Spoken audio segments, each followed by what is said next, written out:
Assalamualaikum warahmatullahi wabarakatuh.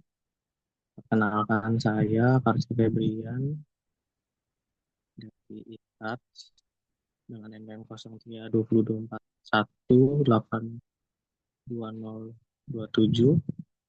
Kali ini saya akan mempresentasikan mengenai hasil review jurnal kelompok kami, yaitu kelompok 3 mengenai nanowire.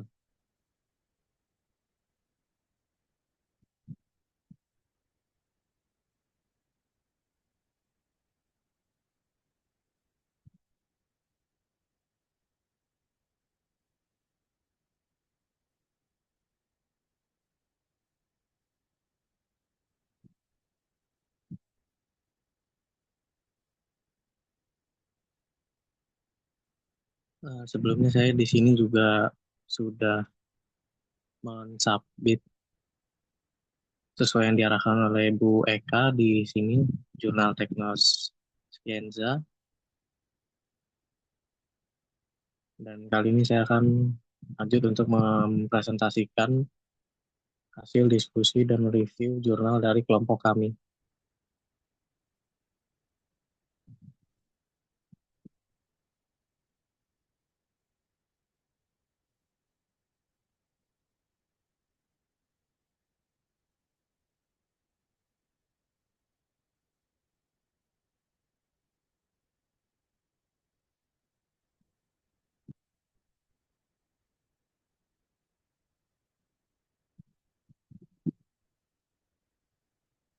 Dengan judul Review Analisa Perkembangan Nanowire dalam Optoelektronik, Performa Perovskite dalam Sel Surya.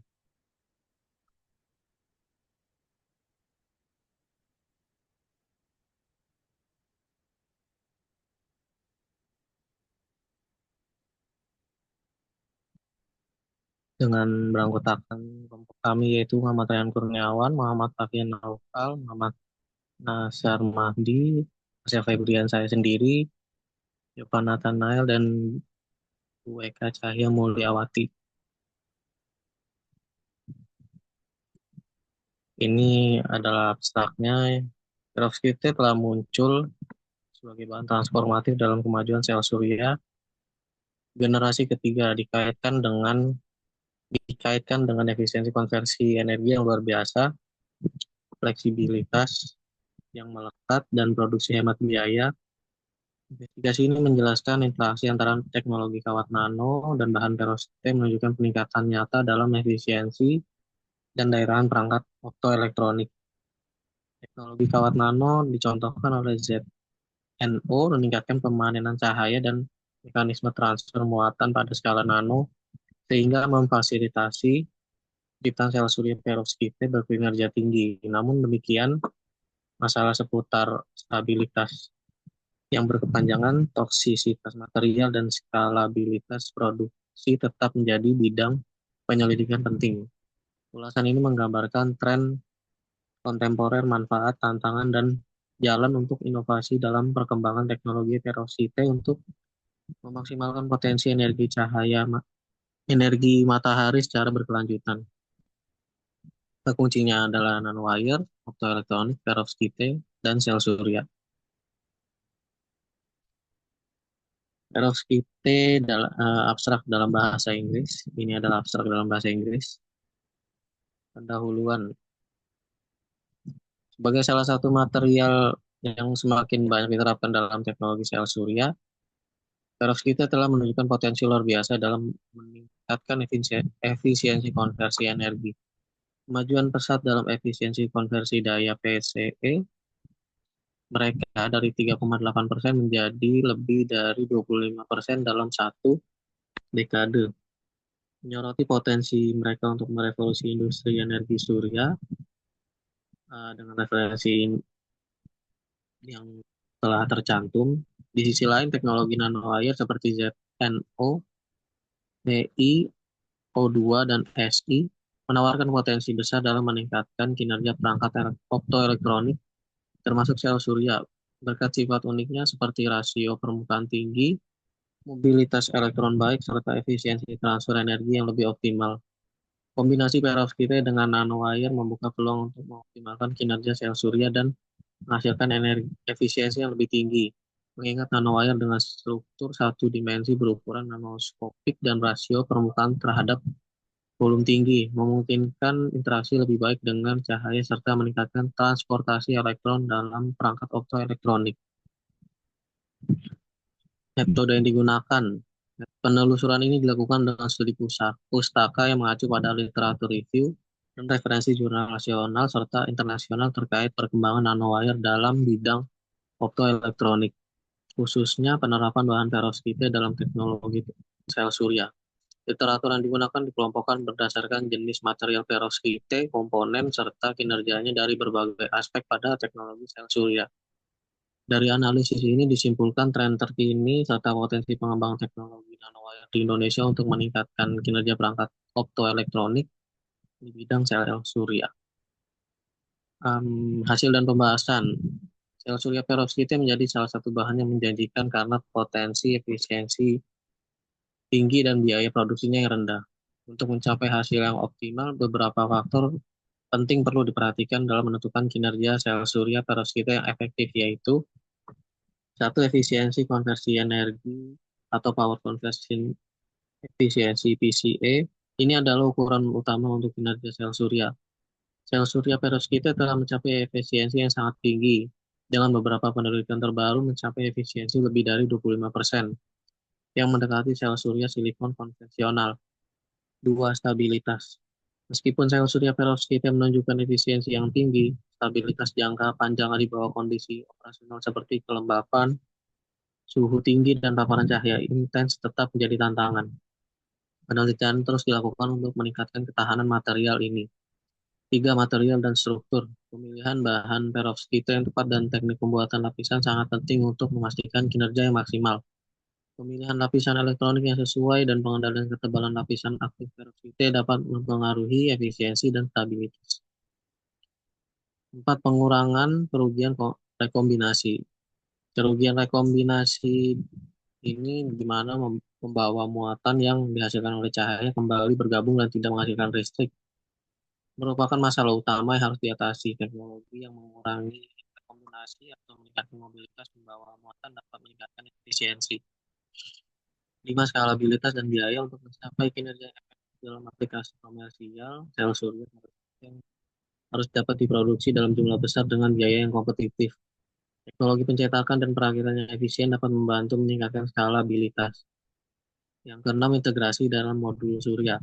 Penempatan sel surya perovskite dalam modul surya yang lebih besar dan pemanfaatan teknik seperti sel surya tandem, menggabungkan perovskite dengan silikon atau bahan lain, dapat meningkatkan efisiensi keseluruhan dan memungkinkan aplikasi yang lebih luas.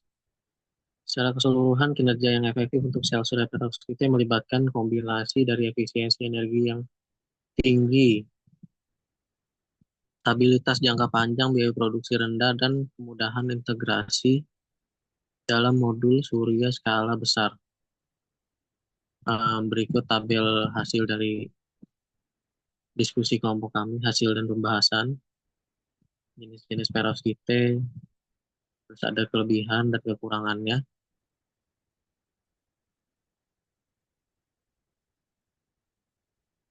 Berikut juga tabel analisa dari berbagai bahan perovskite dalam kinerja terhadap sel surya.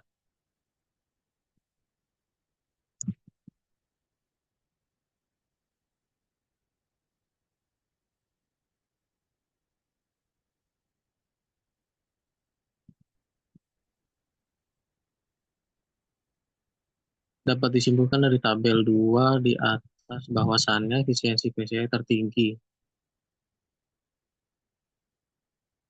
Gambar di atas, gambar satu di atas menunjukkan bahwasannya CS2PTI 6 mendapatkan 36,60%, menunjukkan PCI tertinggi dibandingkan dengan bahan lainnya. Hal ini menunjukkan bahwa material ini dapat menghasilkan konversi daya yang sangat efisien meskipun nilai FF tidak tersedia. Untuk arus atau JSC tertinggi. Gambar di atas menunjukkan bahwasannya MAPBI 3 mendapatkan 32,47 M ampere per sentimeter dan RB PBI 3 mendapatkan 32,47 MA per sentimeter. Memiliki arus JSC yang sangat tinggi untuk yang mengindikasikan kemampuan material untuk menghasilkan lebih banyak arus listrik per satuan luas. Fill faktor tertinggi ya, gambar di atas menunjukkan bahwasannya SNCL3 mendapatkan 90,08% dan MASNI3 mendapatkan 88,9%. Memiliki FF tertinggi yang menunjukkan efisiensi konversi daya yang lebih tinggi dan lebih sedikit kerugian energi dalam perangkat, yang mencerminkan desain yang baik dalam pengelolaan muatan. Untuk tegangan atau VOC yang tertinggi, yaitu gambar di atas menunjukkan bahwasannya MAPBI 3 mendapat 1,7 volt, memiliki tegangan VOC tertinggi, yang menunjukkan material ini memiliki potensi tegangan terbuka yang lebih tinggi dan yang berkontribusi pada efisiensi keseluruhan. Secara keseluruhan, hasil ini menunjukkan bahwa peningkatan efisiensi perovskite dapat dicapai dengan memilih bahan yang tepat untuk lapisan absorber, transport layer, serta pengendalian parameter seperti doping, ketebalan lapisan, dan penanganan kerusakan, pemilihan material yang ramah lingkungan dan bebas timbal, serta strategi pengoptimalan lapisan yang terstruktur dengan baik, membuka jalan menuju pengembangan sel surya perovskita yang lebih efisien dan berkelanjutan, sehingga futur prospek dari perovskita dalam sel surya adalah sebagai berikut. Satu, bahan baru. Pengajuan bahan perovskite bebas timbal yang lebih ramah lingkungan, termasuk yang berbasis timah atau kalsium, sangat penting untuk mengurangi masalah toksisitas. Dua, teknologi integrasi peningkatan efisiensi dapat dicapai melalui pemanfaatan sel surya tandem berbasis perovskite atau silikon dalam hubungannya dengan sistem penyimpanan energi seperti superkapasitor. Yang ketiga, produksi massal mengatasi tantangan skalabilitas memerlukan penerapan teknik fabrikasi yang lebih dapat diandalkan, seperti menggunakan solusi toksisitas rendah berbasis nitrat. Empat, aplikasi luas. Penggabungan perovskite ke dalam perangkat elektronik fleksibel dan sistem fotovoltaik terintegrasi bangunan atau BIPV sangat penting untuk memenuhi kebutuhan energi yang akan datang. Jadi bisa didapatkan kesimpulan bahwa nanoteknologi telah membawa kemajuan dalam berbagai bidang, termasuk energi dengan perovskite sebagai bahan unggulan untuk sel surya. Perovskite memiliki efisiensi tinggi, biaya rendah, dan fleksibilitas, tetapi tantangan kestabilan dan penggunaan timbal masih perlu diatasi. Bahan seperti CS2PTI6 menunjukkan efisiensi tertinggi, yaitu 36,60%, sementara CSSNCI3 dan MASNI3 unggul dalam manajemen muatan. CS2CUSBCI6 dan MASNI3 stabil dan efisien, khususnya untuk perovskite bebas timbal, sedangkan MAPBI 3 dan RBPBI 3 menjanjikan dalam pengelolaan arus dan tegangan. Pemilihan material yang tepat dalam pemilihan material yang tepat dan penggunaan bahan ramah lingkungan akan meningkatkan efisiensi dan keberlanjutan sel surya perovskite.